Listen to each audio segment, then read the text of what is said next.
আমেরিকার ক্যালিফোর্নিয়াতে ভয়াবহ দাবানল। অনেকে বলছেন যে ফিলিস্তিন এবং সিরিয়ার শিশুদের যে কান্নার অভিশাপ আল্লাহ রব্বুল আলমিন তাদের উপরে দিয়ে দিয়েছেন। তো এ ব্যাপারে আমরা উল্লাস করতে পারি কিনা?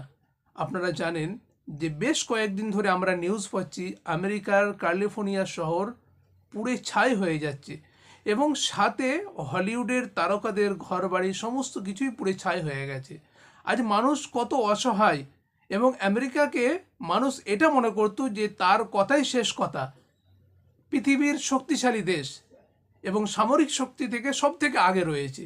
কিন্তু প্রকৃতির কি নীলা খেলা, আল্লাহর কি হুকুম! তো আমরা এই ব্যাপারে নিশ্চিতভাবে বলতে পারি না যে এটা আল্লাহ রবুল আলমিন তাদের উপরেই আজাবটা দিয়েছেন। কেন? মেবি হতে পারে, কিন্তু আমরা 100% বলতে পারি না। এই জন্যই এখন আমাদের নবী আমাদের মাঝে নেই যে ওহি এসে তিনাকে বলে দিত আমরা জেনে যেতাম। ব্যাপারটা এমন নয়। তবে এ কথাও অস্বীকার করা যায় না। কেন? আল্লাহ সুবহানাহু ওয়া তাআলা সূরা নূরের মধ্যে বলেছেন আয়াত নাম্বার 19, যে যারা সমাজের মধ্যে অশ্লীলতাকে ছড়িয়ে দিতে চাইবে তাদেরকে আমি দুনিয়া এবং আখিরাতে কঠিন শাস্তি দেব। এবং আরও একটা আয়াত রয়েছে সূরা রুম আয়াত নাম্বার 41, যহরাল ফাসাদু ফিল বাররি ওয়াল বাহরি বিমা কাসাবাত আইদিন নাস। মানুষের কৃতকর্মের জন্য জলে স্থলে কি বিপর্যয় দেখা দেয়।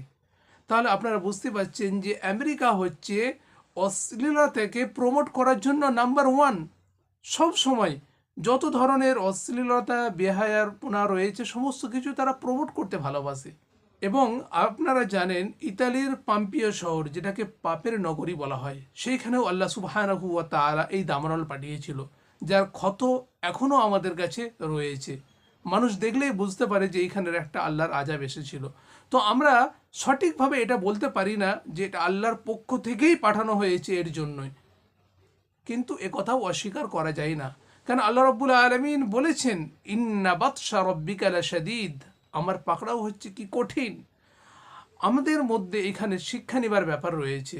আমরা মুসলমানেরা যারা বিপদগামী হচ্ছি, যারা অশ্লীলতাকে সাপোর্ট করছি, তাদের জন্য একটা বিরাট শিক্ষার জায়গা এটা। কেন? তারা যেন বিপদগামী না হয়ে যায়, তারা যেন বারবার আল্লাহর হুকুমের দিকে ছুটে আসে এবং আল্লাহ রব্বুল আলমিন যে রয়েছেন তার উপরে বিশ্বাস আরও দৃঢ় হয়। এবং অনেকে বলছেন যে গাজাও জ্বলছে, তার সঙ্গে ক্যালিফোর্নিয়া জ্বলছে। আমরা জানি গাজা জ্বলছে, কিন্তু তারা মুসলমান, তাদের পৃথিবীতে সমস্ত কিছু পুরো ছারখার হয়ে গেলেও তাদের আখেরাতে কোনো বিন্দুমাত্র ক্ষতি হবে না।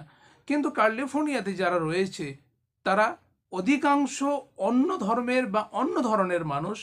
তো তাদের জন্য পৃথিবীটাই হচ্ছে জান্নাত। তাদের যদি এইখানে শেষ হয়ে যায় তো তারা আখেরাতে তো কিছুই পাবে না এবং দুনিয়াতেই তারা লাঞ্ছিত হচ্ছে। সে ব্যাপারে আমরা বলতে পারি যে আমাদের উল্লাসের থেকে বেশি আমাদের কাজ হবে এটাই, আমরা যেন আমার রবের পথে থাকতে পারি।